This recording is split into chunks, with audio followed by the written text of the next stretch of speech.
Okay, so welcome back, everybody. Like I said, I was going to be diving into some of these blogs because they have that, I guess, that raw emotion that I'm kind of looking to touch back on. And we're going to be dealing with the entries from July 9th to the 13th. So we're kind of like staying on to the days that I'm recording. Today would be July 14th. So, I'm going to start with July 9th because that was supposed to be a pretty easy day. But if you go back and read my entry, it turned into what was supposed to be a quick trip into, that was the day I actually figured out what specific type of lymphoma I had. I went with my mom for everything. And basically we were just going for labs and a COVID test. I always had to take a COVID test before I got admitted into Fox Chase because I don't know if I mentioned this, but if I did, I apologize. If I didn't, now you know. I was going through this all while COVID was going crazy throughout the world. To make matters worse, on top of having cancer at 26, I was dealing with the pandemic on top of it. So obviously, before you can go into the cancer center, because everybody's immune system is compromised, you have to be COVID tested. So we would go through like this little drive-through thing. They had like a van or something like that, and they come in, swab up to your brain, all that fun stuff. And after that, we went into the cancer center. There was like a patient drop-off area. My mom would drop me off there, and I just wait on the bench for her to show up. And we went over to labs, get some blood work done, which I never really been good with blood. I've never been good with needles. It's just a phobia of mine, and it's a pretty common phobia throughout a lot of people. I've learned over the years, but yeah, we got it over with. We did what we had to do, and that was all we had to do for Fox Chase. Now, mind you, we basically lived at this place, so anytime it was a quick day, we took advantage of it. In, out, see ya. It was about a 45-minute drive from my parents' house, and you know how it's in Philadelphia, so you know how the traffic is with that stuff too. So we are on our way home. We get to the Wawa. I forget why, probably for something to eat or something like that. But there isn't really good service in the lab, and there still isn't very good service in the lab. You know how like when you miss a phone call or you don't have service, it just like the voicemail icon shows up. Well, that showed up on my phone. And I listened to the voicemail, and it's the doctor basically asking for me to come in. And we just left. I was like, oh, damn it. Waiting for my mom to come back to the car from Wawa. And I tell her what's going on, and we head back to the cancer center. Luckily, we were like right around the corner. And we go in, and anytime at this moment of treatment, at this part of treatment, I should say, anytime we really had to sit down with the doctor, there was always some type of news. Whether it was good, whether it was bad, there was always some type of news. So we were kind of mentally preparing ourselves for something. We just didn't know what. We keep being reassured that everything's fine. We're waiting. Finally get back to see the doctor. And my social worker and my doctor both walk into the office. And my biopsy results came back, and they wanted to talk to me about it. As I stated before in a couple episodes previously, I had a biopsy done on my neck because I had another tumor trying to pop through. Well, the results came back, and they figured out what type of lymphoma I had, and that would dictate the road of treatment I would need. I was told it was called Burkitt's lymphoma. You can do your own research with it, or I'll get into it later, we'll see. But it's a very, very aggressive type of cancer.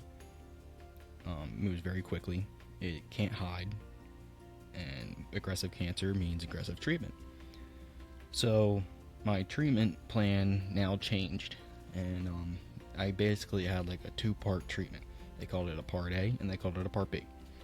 A Part A, I have this written down so I don't forget. Part A was kind of like 24-hour bags and 2 shots in the back. Part B was multiple bags over the course of 5 days and 1 shot in the back. And you may be wondering what the shots in the back were for. So there's really no short way to explain that. Basically, with Burkitt's lymphoma, with it being so aggressive, it had the chance of getting into my central nervous system. So the only way to check for that would be to do a spinal tap. So what they would have to do was take spinal fluid from me, send it off, and they would literally put chemo in to replace the fluid. What comes out must go back in when it comes to that type of stuff. And they would put chemo in there. and I'd have to lay down flat completely for 2 hours, or else I would get like the worst. Think of a migraine, the worst migraine you've ever had, and multiply it times 100. That's basically how it was explained to me. And I get migraines, so I know how bad they can get, and I wasn't trying to mess with that. I remember the first time I ever got a shot in my back.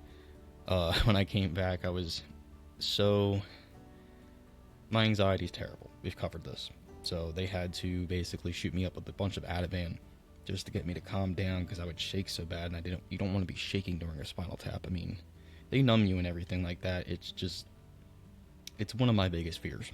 And another reason why I'm making the episode right now is during the course of these entries, I was basically being slapped in the face and like, hey, I know you're dealing with a lot of your fears right now. You're facing them. You're doing great, but we're going to add a little bit more to it. It's like things were just getting worse and worse at this time. And over the course of these days, just reading these entries, you can hear it. Like, if you read between the lines, you can really sense how just I was going through it. I was definitely going through it over these last couple of days, especially if I was making entries like every other day, just trying to get my thoughts out. And that's basically what these blogs were for, was just to clear my head so I could think straight and get some rest. Because there would be times I'd be lying awake in bed at night with thoughts racing, and I didn't know how to make them stop. So blogging became very important to me during this time. And, like I said, I had to face a lot of fears during this, between going to the hospital in itself. Needles, and now you're telling me I need to get shots in my back. That's always been like top tier when it comes to needles, something I did not want to experience or do. So it's like life really challenged me during this time to just, it was all or nothing. Like, what was I gonna do? Tell them no? What was I gonna do? Deny everything? Because basically the reality of it all is, if I denied it, I would have died. There's no way to really sugarcoat that, and that's crazy. It's crazy sometimes to sit back and think about, if I even hesitated slightly, could that have changed the outcome today? Like, if I even gave any ounce of pushback, because I didn't, and I expected that from myself, from, just the anxiety of all, I expected myself to push back and be like, no, I'm not doing this, but I didn't do that. I basically just bunkered down and held on tight and said, we're going for a ride, and I don't know what it's going to be, but I'm here for it. I showed up and did what I was told to do, and basically I let them handle it. That's all you can really do in this situation, and it's hard for people like me who like to have control over a situation from past traumas. When I lose control, that's when things can spiral. And I know a lot of people are like that also, but it's hard to put yourself in a situation where you're giving somebody else the control. And I did what I had to do, and that's exactly what I did. I had full confidence and faith in Fox Chase that they were going to take care of me, that they were going to get this taken care of. I just had to do my part. My part was showing up with a good attitude, positive mindset, surrounding myself with a good support system. And that was rough. I'm not going to sugarcoat that either. Like, there was people that were supposed to be there for me who weren't there for me, and that was a big deal. And people don't talk about that a lot either, because I've had years to reflect on this too, and I've made amends with the people I like to make amends with, but it took me a long time to see it from a different perspective. I couldn't imagine how I would react if someone told me my best friend was basically dying of cancer. So, I've tried to look at it from all angles, and the cold reality of something like this is sometimes there's going to be people that you think are in your corner, and they're not in your corner. And that's why I keep preaching on all this, that at the end of the day, all we really have is ourselves. So it's so important to take care of yourself the way that you need to, because as much as I want to tell you to rely on people, like, yes, it's good to have a support system, but you also have to be able to rely on yourself when something like that crashes and fails. You know what I mean? Like a safety net, a backup plan. So I had to deal with the emotional stress of losing friends during the most difficult time of my life. Like, what? No one really, what? Like, nobody expects that to happen, but it happened. And that's a cold reality that I didn't really talk about too much because that's not the type of person I am. I'm not going to sit here and name names or point fingers or stuff like that because, like I said, I made amends to the people I wanted to. And at the end of the day, karma is a bitch, and karma will take care of what it needs to take care of when it needs to be taken care of. So that's basically all I'm going to say about that. But, you know, support systems are... I had my mom. I've talked about my mom a lot during all this, and she was my number one supporter besides my wife. Like, my wife literally took time every week when she could. I saw her every Sunday. She's like the only outside contact I really had because my immune system got so bad I couldn't really see anybody, and that's when it started to get weird with friends and shit like that. But anyway, we're like, you know, so, but the people who showed up, you know, I'll never forget them. I'll never forget, you know, I had a buddy that showed up just to play hangman with me in the rain. Like, we were separated through a screen, and just to sit there and play hangman with me. I'll never forget that. My parents will never forget that. And it was, like, this is one of the most loneliest times of my life because you don't have a lot of people to relate to around you. It's not every day somebody in your hometown gets cancer at 26 years old. Who you gonna call? Like, you know what I mean? So, just showing up, doing something like that, it meant the world to me, and I still think about that to this day, and I don't think I'll ever forget that.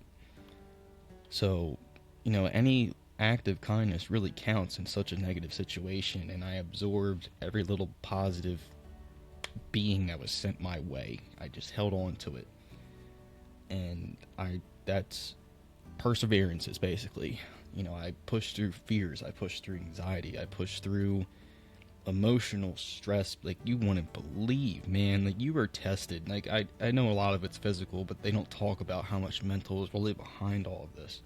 To wake up every day and to continue to go, because it is a choice. You could literally give up. You could just say, I don't want to do this anymore. And with that being said, I came across an entry that was very raw. Like, just, you can see I was feeling it that day, so I actually want to share that with you guys. This entry, if you ever want to go back, I will post the link again. This entry is from July 13th of 2021. And it happened to be the first day of inpatient for me. So yeah, I'm going to read it to you guys. Here we go. It says, it's the first full day inpatient.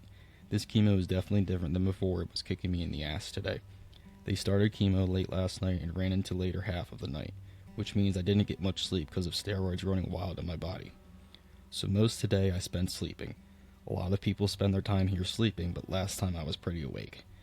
Not so much this time. This treatment is supposed to run 5 days, but with this late chemo started, I don't see us leaving here till Saturday afternoon. Then I'm sure we'll be back here Monday for infusion and getting my PICC line removed. I don't expect much time off, either. Not if this is as aggressive as they keep telling me. Or if the doctor wants labs more frequently, we might as well live in the parking garage. I'll be honest, I'm tired of this. I'm completely over it all and I have so much further to go. I'm just getting started and I don't want to go anymore. Does that mean I'm going to quit? No. But emotionally, I'm spent. Mentally, I'm pushing even when I don't want to. I can't tell them no.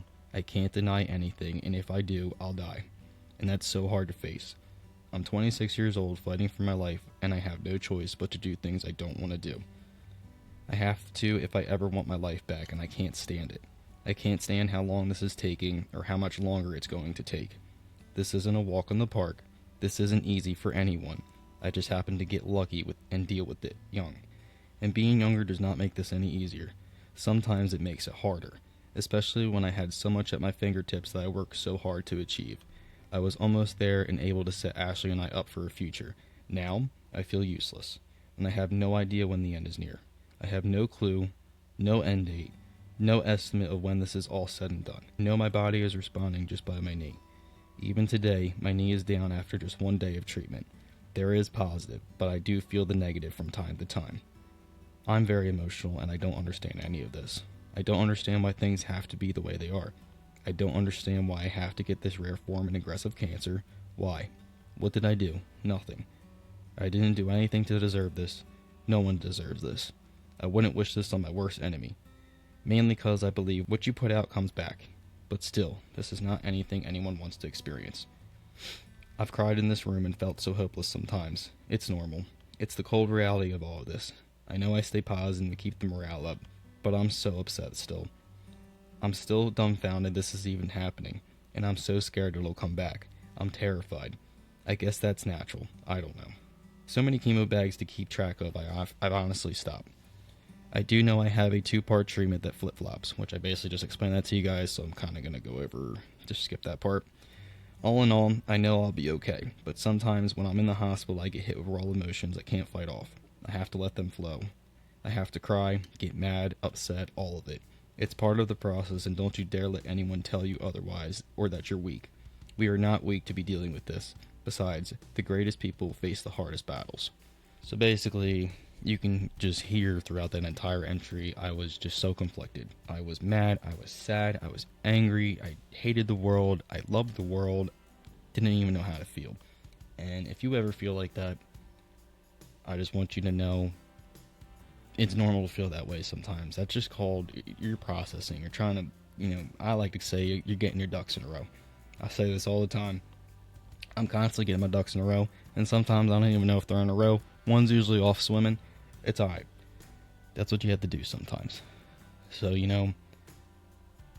basically, the last couple entries that I read, it was tough, because we were getting bad news after bad news after bad news after bad news. Went from getting treatment to every 3 weeks to every 2 weeks, to a 2-part treatment, to shots on my back, everything. I thought shit already hit the fan. It was like shit was hitting the fan again. Didn't even think that was possible in a situation like this, but anything is possible at the end of the day. Good, bad, ugly, you name it. I'm going to continue to keep reading these. I'm going to continue to share them with you guys. I've mentioned before how I'm going to continue to blog. I have a new site that I made like a while ago. I just haven't really touched it, but now I'm finally getting into the nitty-gritty of all this. So yeah, thank you, and I'll see you next time.